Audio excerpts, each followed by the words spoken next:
Hi guys! For today's vlog ay papunta nga tayo ng beach. Today is Sunday, family day and quality time muna tayo ng ating pamilya. So ngayon nga ay kasama ko si Ate Nicole, si Bilog, si Miko, si Boswaw at syempre ang dalawa kong anak na si Miguel at si Papa Erwin. Madalas talaga tuwing Sunday ay pahinga kami at ito yung ginagawa namin bonding kasama ang mga bata. So napag-isipan niya namin na pumunta ng beach kasi sobrang init na nga at ramdam na talaga yung summer. At nandito na nga kami ngayon sa Secret Beach as isa pinakamagandang beach dito sa Tali. So kung makikita nyo mayroon tong cliff diving pero bawal yata doon ngayon eh. Kaya dito tayo sa may bandang baba at napakaganda nga ng sun dito. Hanap lang tayo ng lilim para doon tayo mag-stay. Nagdala na rin kami ng food at nagluto nga kami ng adobo sa binalot sa dahon para dito tayo magla-lunch. Siguro hanggang after lunch tayo dito at susulitin natin yung weekends. At bukas nga is Monday na naman. Magiging busy na naman ako, lalo na si Papa Erwin sa aming business. So, halika na guys, mag-swimming na tayo and samahan nyo kaming i-enjoy ang summer feels dito sa Tali Beach. Let's go!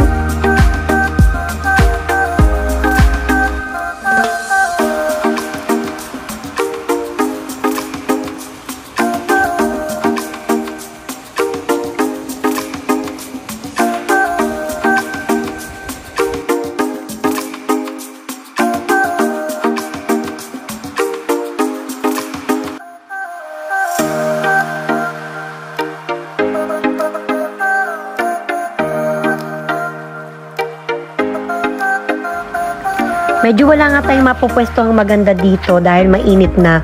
So, lilipat tayo ng area na po pwede tayong magbaba ng pagkain at kumain. So, lilipat tayo dito sa kabila sa may buhanginan at dun sa ilalim ng may talisay. So, let's go guys! At kahit nga linggo, itong si Papa Erwin ay may mga tumatawag pa rin kliyente. Siyempre, business yan, kaya kailangan kahit nasa labas tayo or beach, ay nakakasagot pa rin tayo sa mga tumatawag na kliyente. Pero sabi ko naman sa kanya ay mag-enjoy din siya dahil ito lang talaga yung time na makapag-relax siya.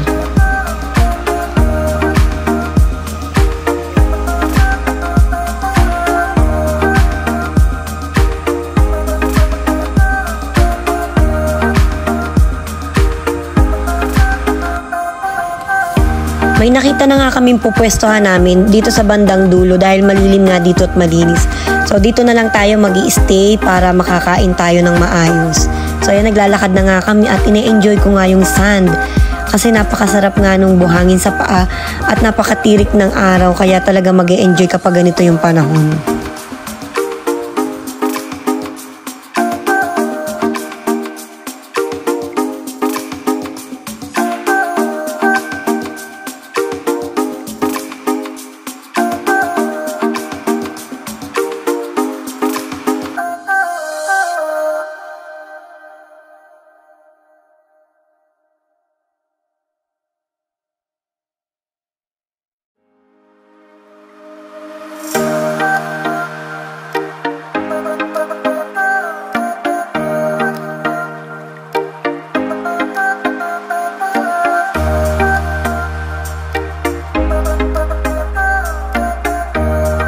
Nandito na nga tayo mga karaket at ito nga naglatag nga ako ng banig at sisimula na nga namin kumain ng lunch. So kain muna tayo mga karaket at mamaya tayo magsuswimming.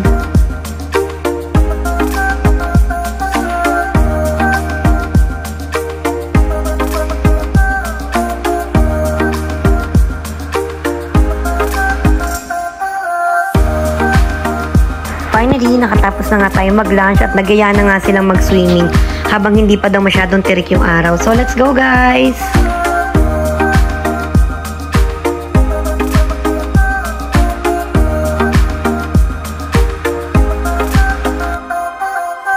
At ito nga si Sia ay nauna pang maligo sa amin. Sobra talaga ito nag-e-enjoy.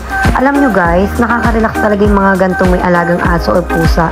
Kasi parang daig niya pa yung bata. Alam nyo yon, nakakatuwa silang pagmasdan at parang nakakaintindi talaga sila, lalo na pag yung aso ay minahal mo siya na parang tao. So, ito talaga si Sia, parang may isip tao talaga siya. Kaya naman na tuwing aalis kami ay sinasama namin siya at pag naiiwan niya ay nalulungkot din kami.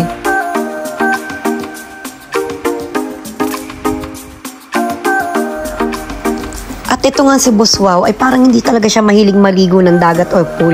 Tuwing lalabas kami, nandito lang siya sa gilid, nag-i-emote-emote lang siya. At ito na nga si Sia, yan, nagpagulong-gulong niya siya sa buhangin. Habang nilalaro siya ng kanyang Papa Erwin.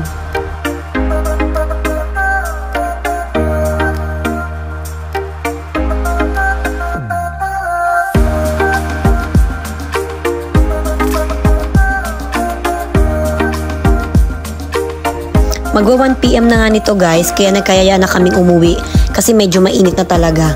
Para makapagpahinga rin tayo at makatulog at mamayang hapon niya ay mag-grocery naman tayo dahil bukas nga ay back to work na tayo.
At finally, pauwi na nga tayo sa atin sa Balay-Tigi sa ating house.